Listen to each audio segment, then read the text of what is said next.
தடை நீங்கினாலும் அந்நிய நாட்டு பொருட்களை வாங்க மாட்டோம். ஓ, நீங்கினாலும். நீங்கள் எவ்வளோ நாளாக இங்கே இருக்கீங்க? நான் சென்னையில் பிறந்துலேருந்து இருக்கேன். பட் ஒரு 2 வாரமாக நான் மலேசியாவில் இருந்தேன். நான் நேற்று இந்த ப்ரொட்டஸ்ட்லாம் பார்த்துட்டு எனக்கு இங்கே வரணும்னு ஆசையாக இருந்தது. அதனால் நான் கிளம்பி வந்துட்டேன் நேற்று நைட்டு. இது வந்து நடிகர்கள், அரசியல்வாதிகள் இந்த மாதிரி துறையெல்லாம் மறந்துட்டு ஒரு யங்ஸ்டர்ஸ் மட்டும் இல்லாமல் எல்லாருமே இதில் வந்து கலந்துக்கிறது ஒரு ஆரோக்கியமான ஒரு விஷயமாக நான் நினைக்கிறேன். நம்ம தமிழர்ன்ற ஒரு அடையாளம், இந்த அடையாளத்தை வந்து அழிக்கணும்னு நினைக்கிறாங்க நிறைய பேர். ஆனால் நம்ம நிச்சயமாக நம்மளோட உரிமைக்காக நம்ம போராடணும். நம்ம உரிமை நிலைநாட்டு நம்ம கையில் தான் இருக்குது. நமக்காக யாருமே வரமாட்டாங்க, நம்ம தான் நமக்காக வரணும். அதனால் இது யங்ஸ்டர்ஸ்னில் எல்லாருமே வரணும். ஒரு சிலர் அவங்களோட இமேஜ், பொலிட்டீஷியன்ஸ் அவங்களோட பொலிட்டிக்கல் கெயின்லாம் மறந்துட்டு அவங்களும் ஒரு தமிழர் அப்படின்றத மனசில் கொஞ்சம் வச்சுக்கிட்டு வந்தால் ரொம்ப சந்தோஷமாக இருக்கும்.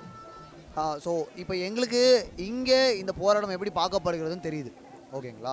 வெளிநாடுகளில், இப்போ மலேசியா போன நாடுகளில் அங்கே இருக்க தமிழர்களாக இருக்கட்டும், இல்லை ஃபாரினர்ஸாக இருக்கட்டும், எப்படி அப்ரோச் பண்ணுறாங்க, என்ன தெரியுது அங்கேருந்து அவங்க பார்க்கும்போது? நான் மலேசியாவில் இருக்கும்போதே வந்து அங்கே லிட்டில் இண்டியான்னு ஒரு இடம் இருக்குது. அங்கேயும் வந்து நம்மளை மாதிரி தமிழர்கள் வந்து போராடினாங்க. ஆனால் இதில் ஆச்சரியப்படுற விஷயம் என்னென்னா, அங்கே இருக்கிற தமிழர்கள் தமிழ்நாட்டு பக்கமே வந்ததில்லை 2 தலைமுறையாக. ஆனால் அவங்களுக்கே நம்ம தமிழ் இது மேலே ரொம்ப பற்று இருக்குது. நம்மளோட ரொம்ப அழகாக மொழி பேசுகிறாங்க, ரொம்ப நமக்காக போராடுறாங்க. மலேசியா மட்டும் இல்லை, கனடாலையும் போராடுறாங்க, ஆஸ்திரேலியாவிலும் போராடுறாங்க. அவங்க எல்லாருக்குமே தமிழர்கள் எங்கே இருந்தாலும் ஒற்றுமையாக இருக்கணுன்றது அவங்களோட ஒரே எண்ணம், குறிக்கோள். அதுக்காக தான் அவங்களும் போராடுறாங்க, நாமளும் போராடிட்டு இருக்கோம். இந்த மாதிரி நிற்கக்கூடாதுன்னு தான் நாங்கள் ரொம்ப கெஞ்சி கேட்டுக்கிறோம். ஏன்னா எங்கள் உரிமைக்காக நாங்கள் இப்படி நிற்கணும்னா அப்புறம் வேறு எதுக்கெல்லாம் நிற்கணும்னு எங்களுக்கே தெரியல. அதனால் தயவுசெய்து நான் சொல்கிறது என்னென்னா, எங்களை யாருமே இந்த மாதிரி நிற்க வைக்காமல் நாங்கள் செலக்ட் பண்ணியிருக்கிற பீப்புள் ரெப்ரசன்டேட்டிவான எம்எல்ஏ, எம்பி நாங்கள் கேட்டுக்கிறது என்னென்னா, எங்களுக்காக தயவுசெய்து போராடுங்க.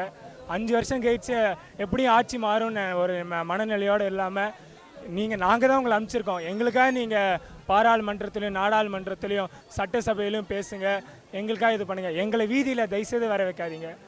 அதை நான் கெஞ்சி கேட்டுக்கிறேன். இனிமேல் இந்த மாதிரி போராட்டம் வரணும்னா தமிழர்கள் ஒற்றுமை எங்கெல்லாம் திருப்பியும் சிதைக்கப்படுதோ, எங்கெல்லாம் திருப்பியும் அது அழியறதுக்கான ஒரு வாய்ப்பு அமைதோ, அந்த இடத்துல நம்ம அதுக்கு இடம் கொடுக்காம திருப்பி நம்ம போராடணும். நம்ம உயிரே போனாலும் பரவாயில்ல, நம்ம அடையாளத்தை காப்பாற்ற வேண்டிய கடமை நமக்கு தான் இருக்குது, வேறு யாருக்குமே கிடையாது. நம்ம தான் நமக்காக வரணும்.